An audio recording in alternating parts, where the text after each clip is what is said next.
आशा करता हूँ आप सब बहुत अच्छे होंगे। मेरा नाम है सिद्धांत अग्निहोत्री। स्टडी ग्लोस पे आपका बहुत बहुत स्वागत है। तो दोस्तों, लॉकडाउन 5 मतलब अनलॉकिंग 2 की तरफ हम चल पड़े हैं। तो क्या अलाउड है क्या नहीं हम देखेंगे। ट्विटर पे मैं आ गया हूँ, ये रही मेरी आईडी। दोस्तों, गाइडलाइंस की बात करें तो आपको पता ही है कि ये अनलॉकिंग 2 है। अनलॉकिंग 1 जो था वो जून के पूरे महीने में चला, है ना, जिसको लॉकडाउन 4 भी बोल सकते हैं। 24 मार्च से लेकर अभी तक हमने लॉकडाउन लगाया है, लेकिन अब जून से, ठीक है, 3 जून से ये अनलॉकिंग शुरू हो गई। और ये पूरा मतलब 30 जून, सॉरी, 3 जून से अनलॉकिंग और 30 जून तक पूरी रही, मतलब जून भर। तो अब कल से अनलॉकिंग 2 शुरू होगी, ठीक है, इसका फेज 2 शुरू होगा, ठीक है। तो फेज 2 में क्या होगा हम देखेंगे, क्या क्या अलाउड है हम देखेंगे। सबसे पहले तो अगर कर्फ्यू की बात करें तो इसमें कोई चेंज नहीं है, वही रात 10 से सुबह 5 बजे तक। निकलेंगे तो सीआरपीसी 144 अंदर किया जाएगा, ठीक है। 5 लोगों तक अभी भी रिस्ट्रिक्शन है। उसके बाद दोस्तों, कंटेनमेंट जोन्स के लिए यहाँ पे लॉकडाउन रहेगा। जो कंटेनमेंट जोन्स हैं, लॉकडाउन, और अगेन स्टेट्स के ऊपर बहुत कुछ छोड़ा गया है। तो क्या क्या इसमें अलाउड नहीं है, सारी चीजें अलाउड है एक्सेप्ट दिस, ठीक है। अगर हम बात करते हैं, school, colleges, educational and coaching institutions सब बंद रहेंगे। 31 जुलाई तक बंद रहेंगे, इनको नहीं खोला जाएगा, ठीक है।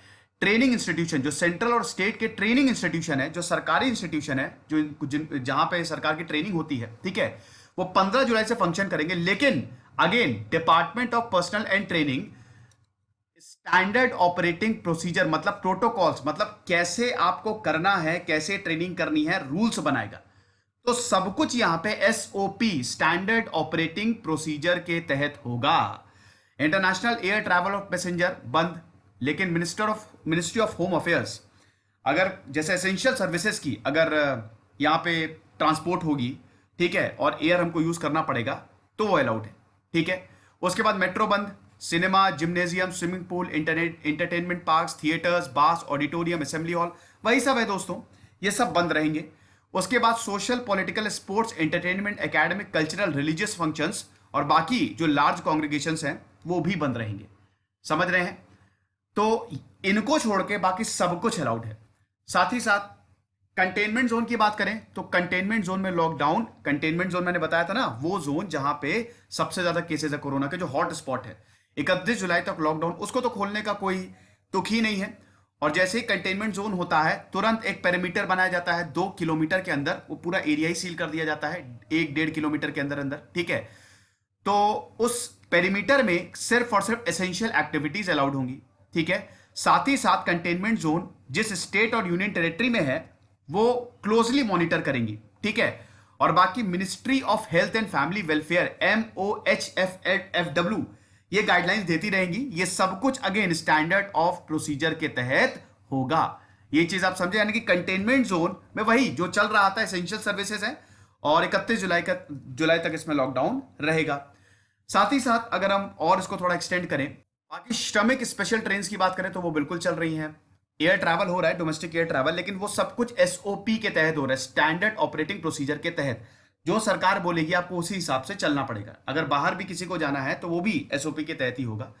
बाकी स्टेट्स को अगेन ताकत दी गई है, ठीक है। कंटेनमेंट जोन के आउटसाइड की एक्टिविटी जो है वो स्टेट्स ही डिसाइड करेंगी, ठीक है। असेसमेंट करें सिचुएशन कैसी है, जैसे महाराष्ट्र में अभी तक लॉकडाउन है और वो खोलेंगे भी नहीं, 31 जुलाई तक पूरा लगा हुआ है। मुंबई में आप देख ही रहे हैं, क्योंकि केसेस बहुत बढ़ रहे हैं, सबसे ज्यादा महाराष्ट्र में 1,60,000, तो खोलेंगे कि भी नहीं। तो स्टेट जो है वो अपने हिसाब से तय करें कि उनको क्या करना है, समझ गए हैं। इंटर स्टेट और इंट्रा स्टेट, मतलब स्टेट के अंदर और एक स्टेट से दूसरे स्टेट के बीच में जो ट्रांसपोर्ट होता है, वो मूवमेंट में कोई भी रोक टोक नहीं है, वो बिल्कुल होगा। और एसेंशियल सर्विसेज तो बिल्कुल होंगी, ठीक है। यहां पे एसेंशियल सर्विसेज में कोई भी रोक टोक नहीं लगाई गई है।